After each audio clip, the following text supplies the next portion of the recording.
The word we're talking about today is arguably the most controversial in the English language. A word so powerful, it can incite anger, pain, and division. But where did it come from?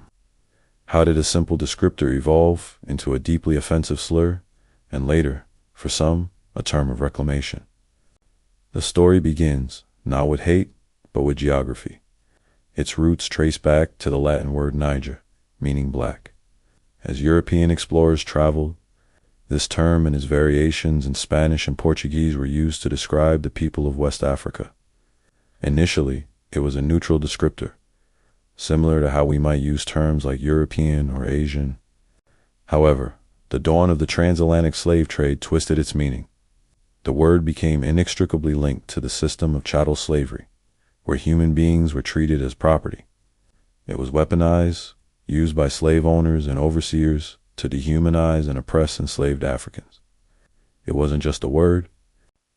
It was an instrument of psychological control, a constant reminder of a brutal power imbalance. Every utterance was meant to reinforce a system of racial hierarchy. By the Jim Crow era in the United States, its transformation into a racial slur was complete. It was hurled as an insult, etched into segregation signs, and shouted during acts of horrific violence. The word became synonymous with lynchings, discrimination, and systemic racism.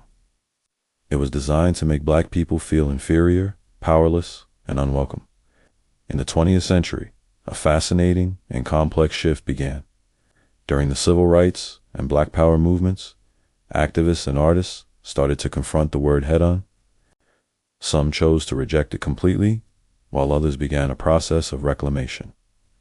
Black communities started using it among themselves, stripping it of its venom and repurposing it. The spelling was often changed to end with an A instead of ER, to distinguish it from the original slur.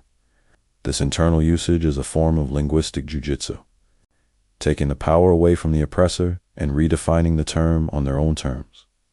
It can be a sign of camaraderie, a term of endearment, or a way to talk about shared experiences. But this reclamation is highly specific to the black community.